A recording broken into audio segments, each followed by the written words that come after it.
is Mrs. Fries. You can pass. She's not. Right. The other one. Please, respect.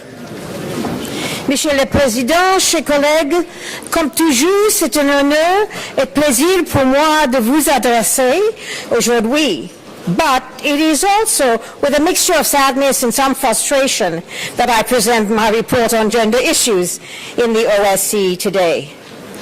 I think that as we look back to 20 years ago at Beijing, it seems that in a generation, the issue of gender equality still remains very elusive. Every time we take 2 steps forward, we seem to take 1 backward. Parliamentarians, we are among the most influential people in the world. Men and women look to us to be able to improve their lives, to give them hope, and to alleviate the suffering and the discrimination that they face. We cannot and must not fail them. Gender is a goal worth striving for. Gender equality is extremely important to the future of the world. I want to update you quickly. 10 years ago, as you well know, there was an action plan set out, the 2004 Gender Action Plan of the OSCE. It is now 10 years, and in December in 2014, in Basel, the Ministerial Council tried to bring forward 2 very important resolutions. One was the addendum to the action plan for 2014, and the second one was combating violence against women.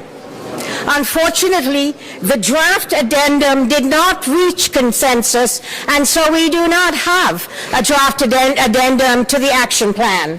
And we know that some member states have wanted to regress. They have wanted to weaken the commitment to gender at the OSCE, to restrict the scope of gender, and to actually roll back promotion and achievement of gender equality. And I think it's very important for all of us as parliamentarians to make sure that we do not allow this to continue and to be effective.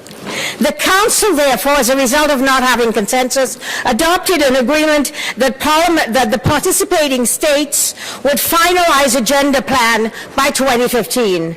And then present it to the Permanent Council. Well, I don't need to tell you that we're now 2 months into 2015, and this has not yet been initialized, and we urge the Serbian chairman in office to actually move forward very rapidly to deal with this issue. What the Ministerial Council did do at the OSCE was adopt a plan for preventing and combating violence against women. And they're asking participating states to develop certain clear guidelines and a certain clear framework to make this happen. And one of that is a legal framework. And the second one is to look at preventing violence, to protecting victims of violence, to prosecuting, and to create partnerships with others to ensure that violence against women is actually no longer truth.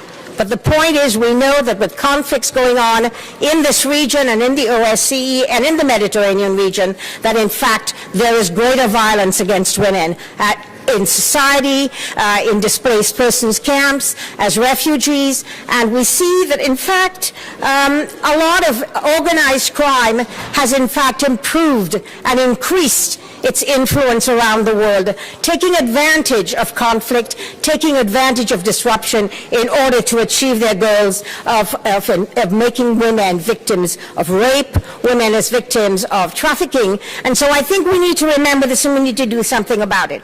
Now, I just want to tell you what my plans are for the luncheon, the gender luncheon, and where we should be going as a parliamentary assembly in this coming year.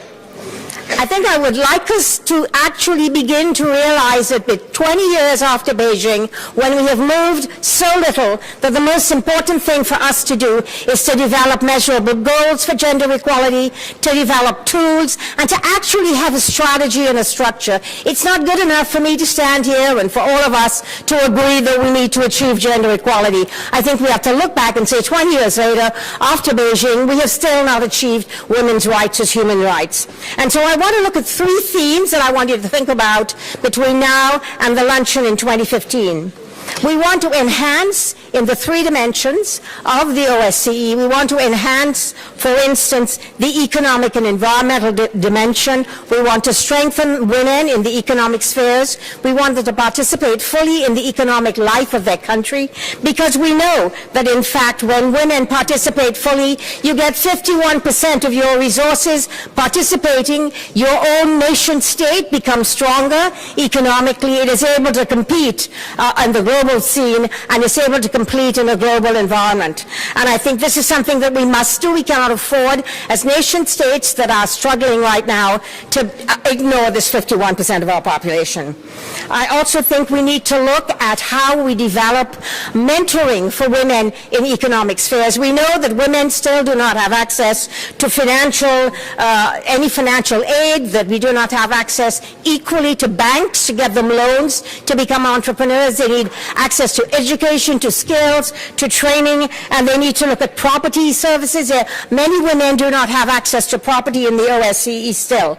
And we need to look at some of the areas in which women are not able to participate at all in the environmental sphere, and that is in terms of places like construction work and other very untraditional jobs for women, where childcare and the ability to have parental leave is a very important part of them. And I think it's really important for us, as we look at how women can participate in the economic life of their countries, we need to look at issues such as health and reproductive rights. It's important for us to look at how we develop good legislation, but legislation is not enough. We need to look not only de jure at the actual intent and principle of the law, but we need to look de facto as how those laws can actually achieve what they were meant to achieve. And I think mentoring and leadership and working with businesses to partner in doing that is one of the other things that we can therefore do to help women in the economic sphere.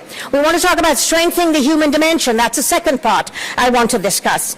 We see an increased number of women in politics, but it's not enough, because their influence is still not being felt. And we need women to be able to influence good legislation and to be able to influence some of the policies that will allow for that legislation to move forward. We need to have women in decision-making processes, because when we have more women in politics, what we found is that women understand that gender is not just about women. Gender is about ensuring that both men and women have the ability to overcome whatever barriers there are. And when we do good gender-based analysis, in other words, when we analyze what is happening with men and boys, we see that men and boys are not achieving the educational attainment that they used to in the past. And so we need to pay attention to that, because it is about giving men and women equal opportunity. And I think this is really important. When we look at how we get women into politics, we all talk about it, but we still do not have good representation of women. And as I look around this room, I see more women than we ever used to have, but I think we still need more. And we need to build women's caucuses across political lines in our national assemblies so that they are able to actually influence change.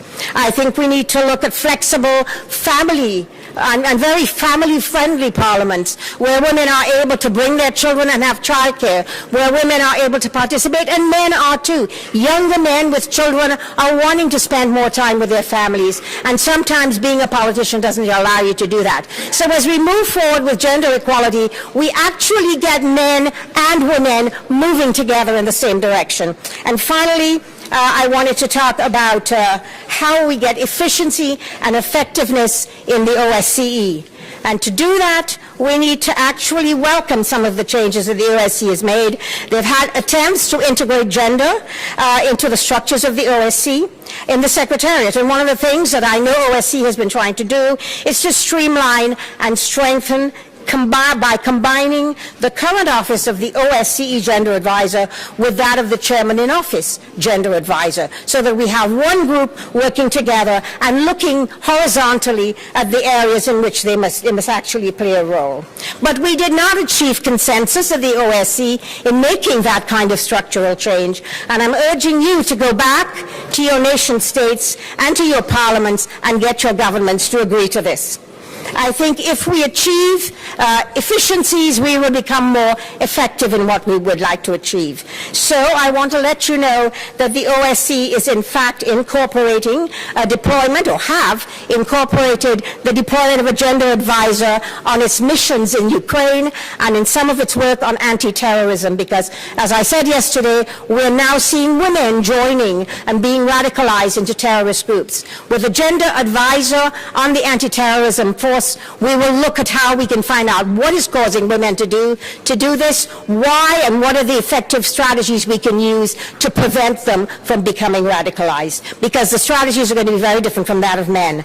And finally, we need to look at how, with a gender advisor, when we look at how we monitor in Ukraine, we are beginning to look at how some of the issues in Ukraine, some of the human rights violations, are actually applied to women, and how women are suffering and how we can deal with it. Now, finally, I think I want to tell you that as parliamentarians, there's much that I want you to do. You have to speak up. If we find that today, the 20th anniversary this year, 2015, of the 1995 Beijing United Nations Declaration, where it's a shock to most of us that for the first time everyone in the world agreed that women's rights were human rights. A mere 20 years ago, we agreed on that, and we have not achieved it. It's been a generation since we have actually tried to achieve that, and we've still found that women's rights are not human rights, and that some countries of the world are still blocking this. Women's reproductive rights are not accepted in the world. We, as parliamentarians, are the ones that women and men depend on to speak for us. We come from them. We are elected by them. And I am urging you as parliamentarians to become very activist in ensuring that another generation does not go by before we see gender equality, and before we see men and women actually having their human rights observed, having the ability to participate fully in their nation's future at every level, whether it is political, economic, social, or cultural. And I'm depending on you to do this. Thank you very much.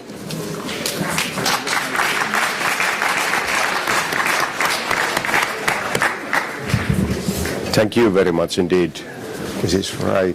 It was excellent presentation. Thank you so much. We have already, how many? We have 7